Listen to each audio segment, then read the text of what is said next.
po si Bernard Tube. Nakapag-deliver po kami. Saan?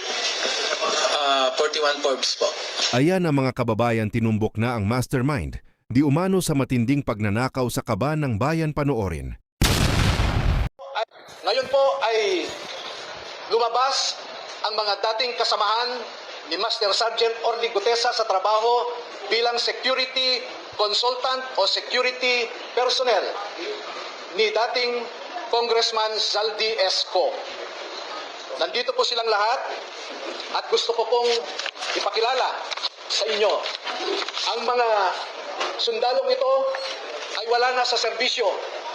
Ngunit ang nasabi nila sa akin, ito ang marahil na huling labanan na kanilang papasukin at gusto nilang magpakasundalo sa ating bayan.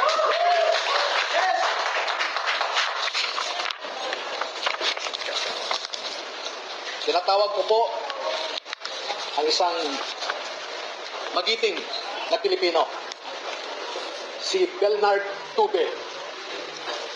Opo. Si Ross, tumatanda na po. Si Rosbert Waupan. Si Benny Bulontake. Si Johnny Budwan. Si Rodante Orbillo. Rainy Boy Julian. Christopher Esquivel. George Villalon Jr.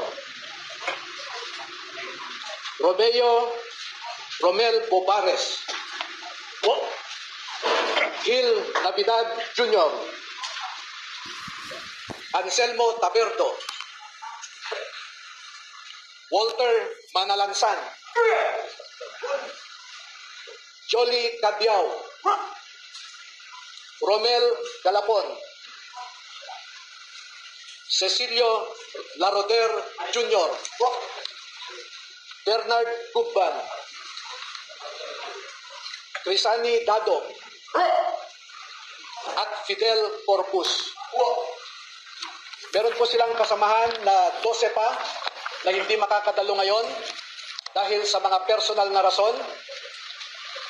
Ang dalawa ay meron silang kasama sa buhay na nagtatrabaho pa sa gobyerno at meron silang pag-aalinlangan na maaaring maapektuhan ang trabaho ng kanilang mga asawa. Yung 10 na hindi pa nakadalo ngayon ay tinatawag ko po na second batch at lalabas din po sila sa tamang panahon. Bigyan ko po kayo ng halimbawa ng nilalaman ng kanilang affidavit at kung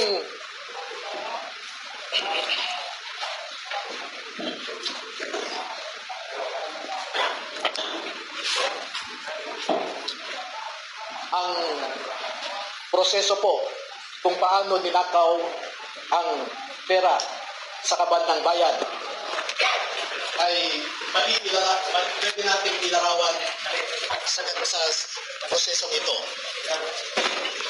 Marami pong contractors sa buong Pilipinas na napromesahan ng proyekto at hindi pa nila nakukuha ang kontrata ay nag-uumpisa na silang mag-remit kay Ginoong Saldico doon sa kanyang bahay sa Valle Verde Phase 6 sa Pasig City. At daan-daan na maleta ng pera ang dumarating doon.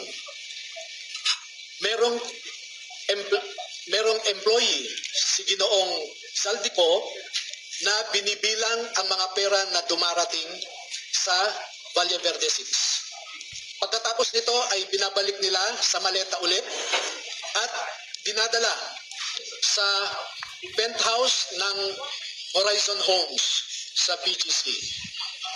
At mula sa Horizon Homes, doon na manggagaling ang ibinibigay sa iba't ibang mga politiko at mga personalidad sa ating. Deliver po ba kayo ng maletas? Nakapag-deliver po ba kayo ng maletas sa Malacanang? At or sa bahay po ni Pangulong Marcos?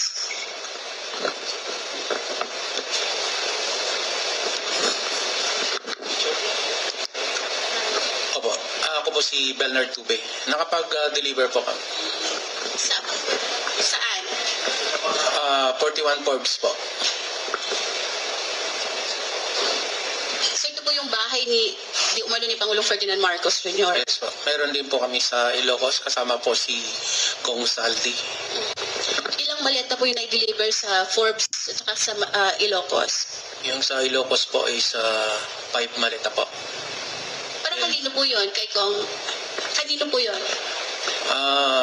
Pagkakaalam ko,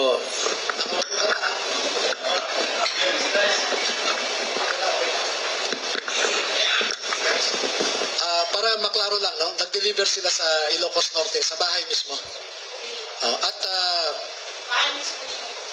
sa Paway, sa bahay ni BBM. Ha? Oo. At saka may mga katibayan naman. Samantala may matindi namang birada si Jay Sonsa at ayon nga po sa kanya mga kababayan, ay grabe-grabe, nakakalula ang ating nasaksihan ngayong araw na ito mga kapatid. Matinding pasabog at patunay ito mula sa 18 ex-Marines na sinasabing sila ang nag-deliver ng humigit kumulang sa 805 bilyon kina Marcos at Romualdez. Ayon sa pahayag, sila rin ang napag-utusan na nagpapalit US dollar milyon upang gamitin ng mga ICC investigators. At ito ay kanilang inihatid kay dating Senador Antonio Trillanes. Sa dami nitong mga Marines, mga kababayan, hindi maari nasasabihin ng iba na isang palabas lamang ito dahil alam po natin kung gaano katindi manindigan ang mga Marines. Bukod dyan ay lumutang din ang pangalan ni Trillanes. Tila nangangahulugan lamang ito na kasabwat dito si Trillanes. So ano sa tingin nyo mga kababayan?